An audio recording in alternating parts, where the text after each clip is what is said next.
Defence ഓഹരികളിലേക്ക് കൂടി വരികയാണ്. ഇതിൽ ആദ്യത്തേത് ഭാരത് ഡൈനാമിക്സിലുള്ള താങ്കളുടെ ഒരു വ്യൂ ആണ് ചോദിക്കുന്നത്. ഭാരത് ഡൈനാമിക്സിനെ സംബന്ധിച്ചിട്ട് ഇന്നലെ 6% ഒരു ഇടിവായിരുന്നു ഈ ഒരു ഓഹരിയിൽ നേരിട്ടിട്ടുണ്ടായിരുന്നു. വളരെ ഹെവി ആയിട്ടൊരു സെൽ ഓഫ് ആയിരുന്നു.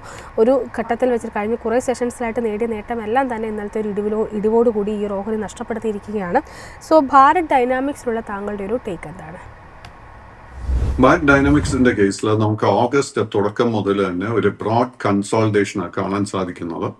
ഈ സ്റ്റോക്കിന് വളരെ മേജർ ഒരു സപ്പോർട്ട് ബേസ് 1400 രൂപയിൽ ഫോം ചെയ്തിട്ടുണ്ട്. ഹവെവർ കഴിഞ്ഞ 2 ട്രേഡിംഗ് സെഷൻസിൽ കണ്ടിരിക്കുന്ന ആ ഒരു ഇടിവിനെ തുടർന്ന് ആ ഒരു സപ്പോർട്ട് വീണ്ടും ടെസ്റ്റ് ചെയ്യപ്പെടുന്നു. സോ കൈവശം ലോങ് പൊസിഷൻസ് ഉണ്ടെങ്കിൽ ആ ഒരു സപ്പോർട്ട് ലെവൽ വളരെ ക്ലോസ് ആയിട്ട് വാച്ച് ചെയ്യണം. ആ ഒരു സപ്പോർട്ട് ബ്രേക്ക് ചെയ്യപ്പെട്ടാൽ പിന്നീട് ലോങ് പൊസിഷൻസ് ഒന്നും തന്നെ മെയിൻറ്റെയിൻ ചെയ്യരുത്. കറന്റ് ലെവൽസിൽ നമുക്ക് ലോ റിസ്കിൽ ഒരു ബൈങ് അവസരം ഈ സ്റ്റോക്കിൽ കാണാൻ സാധിക്കുന്നില്ല.